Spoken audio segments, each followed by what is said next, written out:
Salut les bros! Je suis un peu tombé du lit, donc petite matinale, voilà. On va revoir un peu tout ça, tout ce que j'ai dit hier, qui en a irrité certains.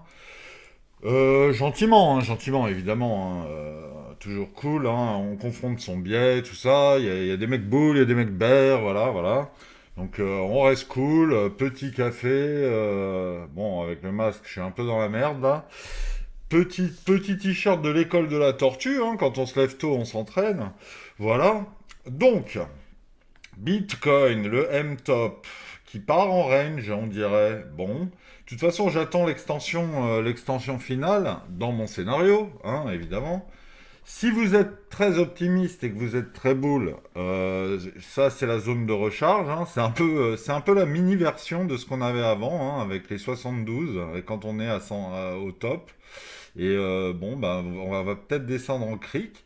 Si on fait ça, si on fait ça, c'est très très boule. Ok? Et là, à 97 000, il y a moyen que je me place sur des altes qui auront saigné du cul comme jamais. Donc voilà. Donc là, il se peut qu'il y ait un transfert demain, donc à voir. Par contre, si on fait ça, c'est pas boule, hein. On est d'accord. Surtout si on traverse cette zone. Si on traverse cette zone et qu'on commence à aller titiller mon premier trait jaune. De toute façon, mes traits jaunes, là, c'est la cascade de merdier, hein. Donc si on commence à les taper, c'est vraiment tout pourri. Donc voilà. Là, on va surveiller ce que fait Bitcoin, on va surveiller les news, hein, tout ça. Bon, hier, elles étaient assez neutres, hein, en vrai, elles étaient assez neutres. On est finalement descendu trop lentement, donc ça a créé un rebond. Donc voilà, c'était peut-être une bonne chose. Moi, honnêtement, là, choper un rebond, bon, j'ai pris un peu de RSR hier, voilà. Quand on a commencé à toucher la FVG, je devais être à 87. Et ce matin, j'ai vendu à 91. Voilà. Ça, c'est pour la petite histoire. Je continue de faire des petits coups, hein, mais c'est à la marge, hein. C'est vraiment ridicule en pourcentage de capital. Je sais même pas si je fais 1%, hein. Puisque j'engage pas des sommes folles, hein. Voilà. Mais ça me permet aussi, comment dire, de maîtriser le FOMO, hein. Tu vois, si, il y a quand même des fois, tu te dis, putain, si j'attends une extension à 107 000, 108 000, eh ben, j'ai quand même envie d'être dedans, tu vois, mais c'est très très difficile, hein. C'est très très difficile, surtout quand, voilà, moi, elle m'a quand même fait chier, cette remontée. Elle m'a fait chier, elle me faisait déjà chier à 90, hein, à 88, elle me faisait déjà chier. Parce que pour moi, c'était pas harmonieux avec ce dont j'ai besoin, tu vois. Moi, ça baisse. Il y a FTX, ça baisse, ok. Il y a le Covid, ça baisse, ok. Il y a une reprise des liquidités post-Covid, ça monte, ok. J'ai besoin de cohérence. Du coup, c'est pour ça que je joue pas les baisses absurdes, les montées absurdes, tu vois. Quand on a eu le range, pour vous dire, quand on a eu le giga range ici, là, c'était cette horreur absolue. Il y avait des baisses, honnêtement, c'était du même type que cette hausse, quoi. C'était des baisses qui n'avaient pas lieu d'être. Et c'était hyper compliqué à gérer. Voilà, parce que il y a eu, bah, moi, je voyais un peu mon capital fondre parfois. Alors, c'est bon, je partais d'assez bas pour ne pas le vivre mal, comme certains peuvent le vivre mal quand ils achètent trop. Parce qu'il y a des gens qui avaient acheté en mars, qui avaient acheté en avril, et qui ont été en août au fond du trou et qui ont encaissé des pertes parfois. Donc, très compliqué. Mais voilà, c'est des fois, il y a un peu le marché, les market makers font un peu leur boulot de nettoyage et c'est assez relou. Là où c'est assez intéressant, c'est que en gros, en faisant ce nettoyage, avec un Dixie qui remonte, et pourquoi pas une macroéconomie qui se retourne, ce qui est toujours possible, hein, la récession, blablabla, tout ça, c'est pas 100%. Peut-être qu'on aura 4% de PIB sur ce trimestre 2. Il faudra voir le GDP Now, hein. Moi, bon, pour l'instant, comme je vous disais, en début de trimestre, il n'est pas forcément hyper intéressant le GDP Now. Mais bon, en juin, ce sera excessivement intéressant de voir s'il est plus proche de 1% ou de 3%. Donc on verra si ça se retourne complètement et qu'on a un PIB à 3%. Bon, bah là, il faudra agir en conséquence. D'autant plus que dans l'absolu, dans l'absolu, les alts sont toujours très très bas, hein. Très très bas. Je veux dire, quand on est à 150 milliards, c'est du délire, hein. C'est du délire. C'est tellement une somme cacahuétesque euh, que 260 milliards, si un jour les Alpes doivent exploser, ils iront à un trilliard, hein, voilà, hein. Donc si on a pour objectif un jour de taper ça, bon, mais après, voilà, attention les Alpes, hein, on parle pas de PP shitcoin, machin et tout ça, hein. Et quand je dis ça, je veux dire même RNDR et tout ça, attention, attention, attention, les petits projets, les Hondo où on se dit ah JP Morgan, ils ont tout ravalé hier, hein, JP Morgan ils ont fait joujou. Les gens ont sauté sur la news, on a eu ça, ça a tout ravalé, c'est allé en dessous, hein, et ça range, hein, voilà, hein, il s'est rien passé. Il y a des mèches de volatilité comme ça, n'achetez jamais. Alors c'est sûr que là, quand on voit ça, on se dit ah ouais, quand même, mais bon, vraiment attention. Et pour le long terme, n'oubliez pas de faire vos recherches en voyant bien s'il y a de l'inflation, hein, s'il y a de l'inflation, moi ce que je disais hier, j'en parlais, pas sur ma vidéo hein, avec des potes, SUI, c'est archi cool, hein, c'est vraiment trop cool. Mais le problème de SUI, c'est que c'est très inflationniste. Donc là, t'achètes pas du SUI en te disant un jour il sera à 10 dollars, parce qu'en fait, il va y avoir une telle dilution que si tu te dis 10 dollars dans 5 ans, bah, ton calcul, il est fantaisiste. Il est fantaisiste et tes perspectives sont fantaisistes parce qu'il va tellement être dilué que tu ne peux pas présager d'une telle augmentation de capital avec une telle dilution. Ça voudrait dire que si dans 5 ans il est à 10 dollars, ça voudrait dire qu'aujourd'hui il serait à 50. Donc il faut vraiment faire attention à ça. Donc le long terme c'est Bitcoin. Voilà, ça c'est mon avis, hein. C'est mon avis hein, vraiment. Si vous voulez du atome pour la vie, faites-vous plaisir. Maintenant, moi, pour moi, le très long terme, si vous êtes en mode DCA et que là, aujourd'hui, vous investissez pour 2032, 2033 en vous disant, je vais me payer des vacances de ouf, Bitcoin, hein, Bitcoin, il n'y a rien d'autre, hein. Il n'y a rien, il y a absolument rien d'autre. Et on peut pas forcément. Alors oui, il y a des gens qui sont fans de leur token et qui peuvent pas entendre ce discours et qui vont dire t'es un maximaliste, machin et tout. Mais moi, je me base juste à ce jour, hein, les gens qui disent au jour d'aujourd'hui, non, à ce jour, l'histoire nous a montré qu'il n'y a que Bitcoin. Voilà. Peut-être qu'un jour, un actif nous montrera sa résilience sur 5 ans et on pourra se dire ça vaut le coup, tu vois. Mais par exemple, Ethereum est un très très mauvais actif sur les 5 dernières années. Sur les 5 dernières années, c'est cata. C'est cata. Si je me mets en weekly, le mec qui a pris pour 5 ans, allez, on va dire en 2020, ouais, ouais, bah, allez, imagine, t'achètes en 2021, tu fais un bull run de ouf, tu prends pas de profit, tu te dis c'est le très long terme, il ira à 20 000 dollars, ok. Mais, ben mon gars, ouais, là ça fait, on va dire 4 ans, ouais, non, 5 ans, ouais, non, 5 ans c'est un bon actif. 4 ans, ouais, 4 ans. Mais on est au même prix, hein. Le problème c'est ça, hein, c'est on est toujours dans le même prix. Et si tu regardes Bitcoin, bon ben voilà, c'est autre chose, c'est autre chose, c'est autre chose. Ether me fait penser à XRP maintenant, hein. Dans une autre mesure, dans le sens où lui, bon, il est sorti de sa XRP zone, XRP qui était dans, voilà, et hop, il a fait une XRP, et voilà. Et on souhaite quand même que XRP, après toutes ces années, que dans 5 ans, il soit là. Voilà, à 6 7 dollars, voire à 10. C'est ce qu'on espère. Ou dans 10 ans, peut-être. Enfin, voilà, là, c'est 2028, ce serait prodigieux. Mais 2030, être à 9 dollars, pourquoi pas? Pourquoi pas? Avec évidemment des. Voilà, hein, on ne sait pas.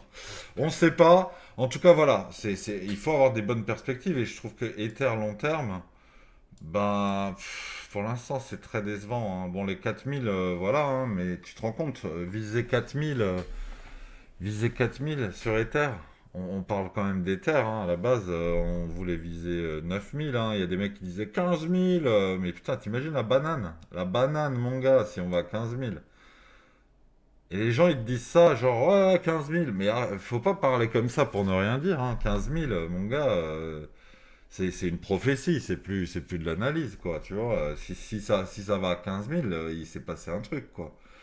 Pour l'instant, on n'a pas de confirmation et de perspective qui disent j'achète à 2005 et je suis sûr d'aller à 15 000, hein.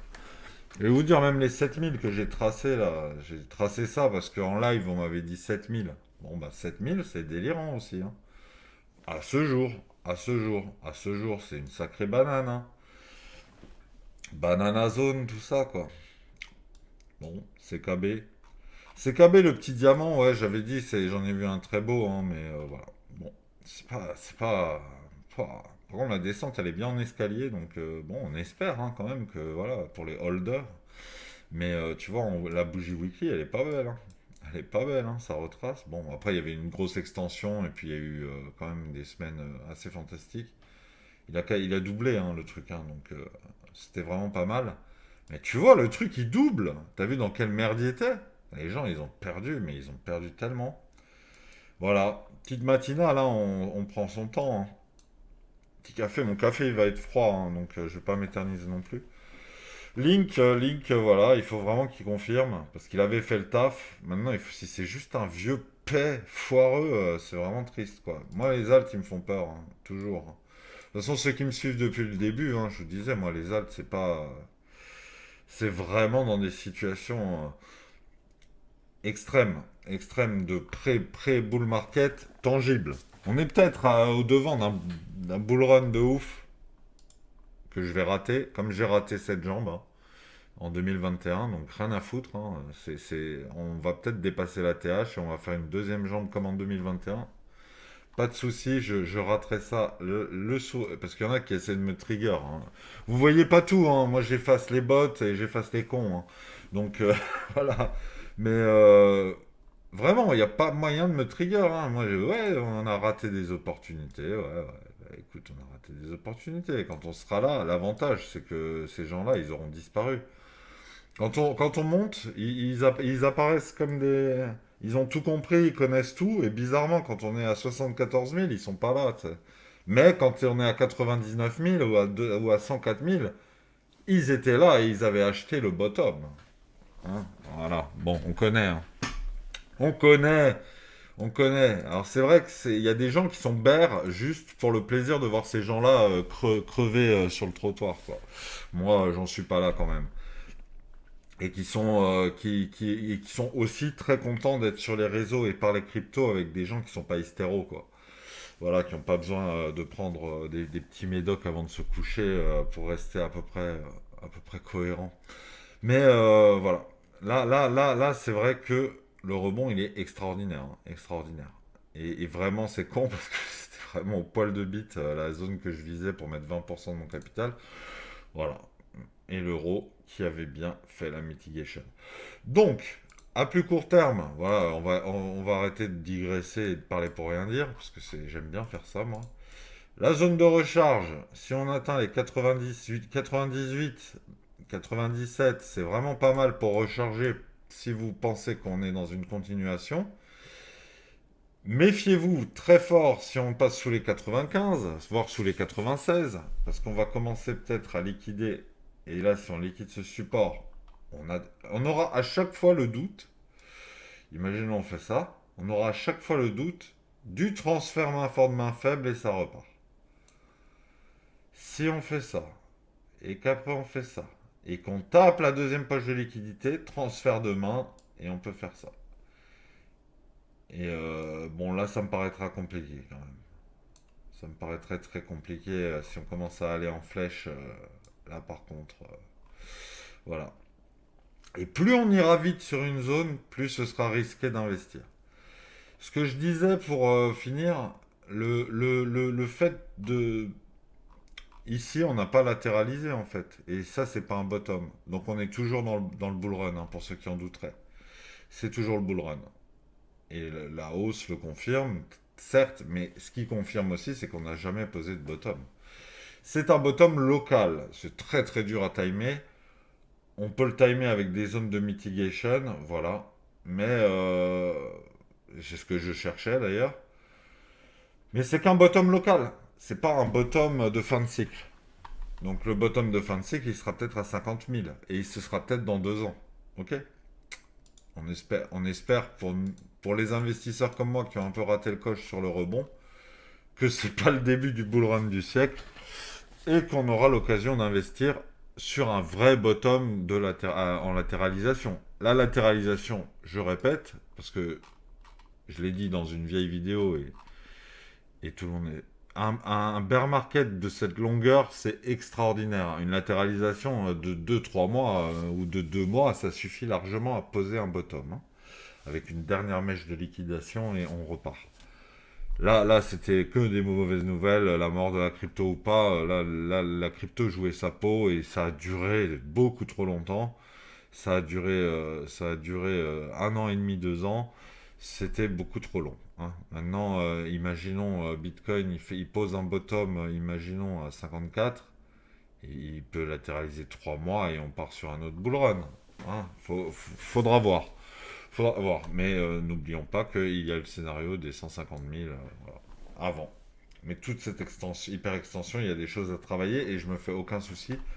Nous reviendrons plus bas un jour. Voilà. Dites-moi, est-ce que demain je peux faire une vidéo pareille. On verra les news, c'est vendredi, et après, voilà, on verra tout ça, les petites actus, les petites choses. Aujourd'hui, j'ai un peu parlé pour ne rien dire, mais voilà, hein, c'est à surveiller. Bon, ça a l'air de remonter, mais un peu mécaniquement. Est-ce qu'on fait un range? Est-ce que le M-top se transforme en range? Je pense pas.